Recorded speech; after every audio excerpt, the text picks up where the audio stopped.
Yai dai dai dai dai dai dai dai. Yai dai dai dai dai dai dai. Yai dai dai dai dai dai dai dai dai dai dai. Yai dai dai dai dai dai dai. Yai dai dai dai dai. Yai dai dai dai dai dai dai. Yai dai dai dai dai dai dai dai dai. Yai dai dai dai dai dai dai. Boker Tov, good morning. Today is the third day of the month of Elul, the time of journeying toward the days of awe. In this year, this strange and challenging season, we'll focus this morning on what it means to be truly awake, to be truly aware, as we look within ourselves to try to make changes for the coming year.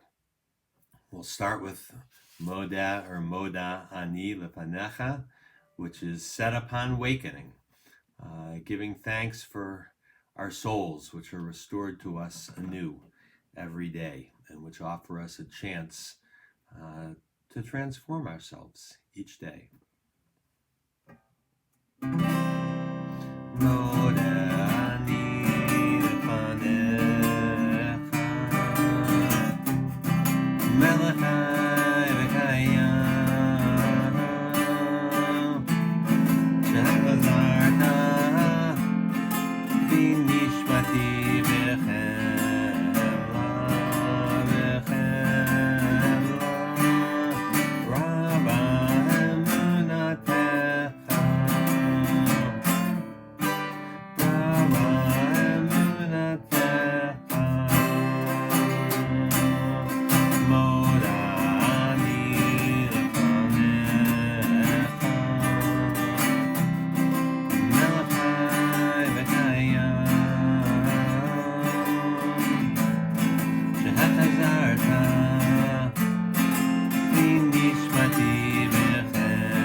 We give thanks for our souls.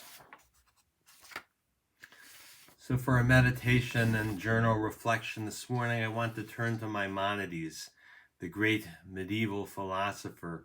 In his Hilchot Teshuvah, his laws around repentance from the Mishnah Torah, his compendium of Jewish law, he writes that the shofar has a specific message that its sound offers us, and it is this: awake, O sleeper, from your sleep.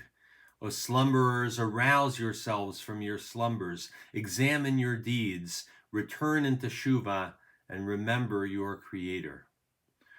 Look to your souls, improve your ways and your works. So, in a commentary I'm taking from the Institute for Jewish Spirituality on this text, we learn a lot from what Maimonides says in this passage. He reminds us that it is all too easy to sleepwalk our way through life. In fact, he thinks that most of us do just that. And he's suggesting that it's a good thing to be shaken out of our daily routine. And that's why we sound the shofar. To hear the shofar is to hear a wake-up call. It invites us to awareness, to growth, to connection, to change. When we stand together with others or listen virtually with others to the sound of the shofar, we stand in support of one another, waking out of our slumber and imagining a better way together. But Maimonides doesn't end there. He says, look to your souls, improve your ways and your works, examine your deeds. And here the text points to specific ways we can align our lives with our highest values. We are waking up very specifically so that we can examine our deeds, so that we can be conscious, we can reflect on who we've been.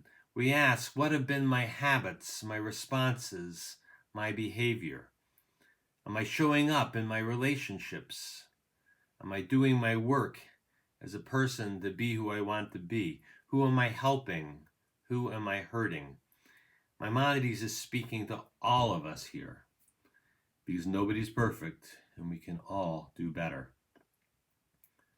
So we ask ourselves on this third day of Elul, how do we shake off our complacency? How do we stop numbing and distracting ourselves? How do we stop sleeping? We reflect on the past few months and we ask ourselves, what really matters to us most? How would we like to restructure our lives? So in your journaling, in your reflection this week, I invite you to think about Maimonides' suggestion that all too often we get out of bed in the morning, go to work, go to school, spend time with family or friends, all the while still slumbering. Do you feel you've gone through parts of your own life this year sleeping? How awake are you right now? And if you were to awaken from your sleep, what might you see? How might it change what you do, how you live the day? Who would you like to reach out to? What are you waiting to say, to do, to become?